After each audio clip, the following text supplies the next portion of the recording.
பிதா குமாரன் பரிசுத்த ஆவி நாமத்தினாலே உங்கள் யாவரையும் நான் வாழ்த்துகிறேன்.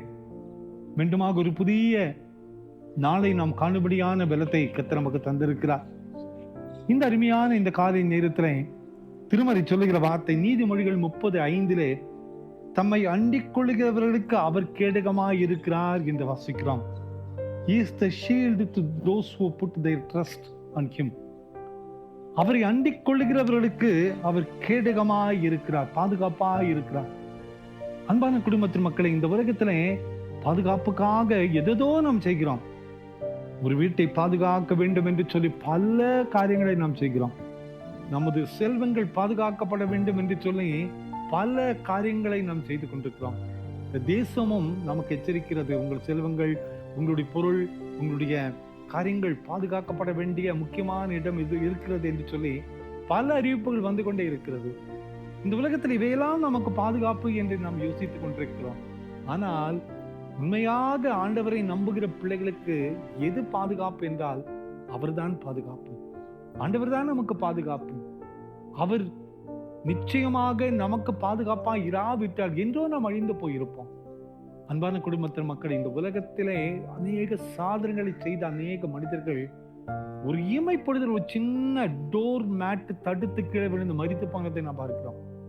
ஒரு ஒலிம்பிக் வீரர் அத்தனை சாதனை படைத்த ஒரு மனிதன் ஒரு சின்ன ஒரு டோர் மேட் தடுத்து கீழே விழுந்து மரித்து போய்விட்டார். இதுதான் உலகம், இதுதான் இந்த உலகம். நமது பலன் நமக்கு பாதுகாப்பு, நமது செல்வம் நமக்கு பாதுகாப்பு, நமது குலம் நமக்கு பாதுகாப்பு, நமது இனம் நமக்கு பாதுகாப்பு, நமது குடும்பம் நமக்கு பாதுகாப்பு என்று சொல்லி பல விதங்களிலே நாம் யோசித்துக் கொண்டிருக்கலாம். ஆனால் உண்மையிலேயே நமக்கு கேடகம் எது என்றால் அவர் நம்மோடு கூட இருப்பதுதான். அவரை நம்பின பிள்ளைகளுக்கு ஆண்டவர் சொல்லுகிறார், நானே உனக்கு கேடகமாக இருப்பேன், நானே உனக்கு கேடகமாக இருப்பேன். அன்பான குடும்பத்தின் மக்களே, தாவீது வெறுமனே கோலியாத்து முன்னாக நின்றார்.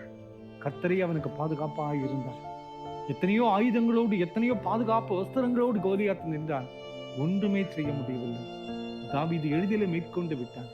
இந்த ஆண்டவர் தான் சொல்லுகிறார், உனக்கே நான் பாதுகாப்பாக இருப்பேன். கர்த்தரே என் கேடகமாய் இருக்கிறார். அவரே நமக்கு கேடகம். நமக்கு வரக்கூடிய ஆபத்தை தடுத்து நிறுத்தி நம்மை அழகான பாதையில நடத்தி கொண்டு செல்லுகிற ஆண்டவர் தான் நம் ஆண்டவர். அந்த ஆண்டவர் இன்று நம்மை பாதுகாப்பார். நம்மை அதிசயமான பாதையிலே நம்மை நடத்துவார். நமது துன்பங்கள், துயரங்கள் எல்லாவற்றையும் நீக்கி அவரே நமக்கு பாதுகாப்பாக இருப்பார். அவரே சார்ந்து நிற்போம், அவரே நோக்கி பார்ப்போம், அவர் மீது நம்பிக்கை கொள்ளுவோம். கவலைப்படாதிருங்கள், அவரை அண்டிக் கொள்ளுகிறவர்களுக்கு அவர் கேடகமாய் இருக்கிறார். சொல்லலாமா? அன்பின் ஆண்டவரே, பாதுகாப்பற்ற நிலையில என்ன செய்வோம் என்று கலங்கி நிற்கிற இந்த காலை நேரத்திலே நிறைய எங்களுக்கு பாதுகாப்பு என்று அறிந்தமை துதிக்கிறோமேப்பா. இந்த செய்தி கேட்டுக்கொண்டிருக்கிற ஒவ்வொருவருடைய வாழ்க்கையிலையும் நம்முடைய விசேஷித்த பாதுகாப்பு நிறைவாய் வெளிப்பட பலன் தர வேண்டுமா கேட்கிறோம். பிறந்த நாளையும் திருமண நாளையும் நினைவு கூறுகிற ஒவ்வொரு பிள்ளைகளையும் நீ தொடுமப்பா, நீர் ஆசீர்வதியும் அப்பா. உங்களுடைய மகிமை கொடுக்கட்டும். இயேசுவின் மூலம் ஜெபங்களும் எங்கள் நல்ல பிதாவே. ஆமேன், ஆமேன், ஆமேன்.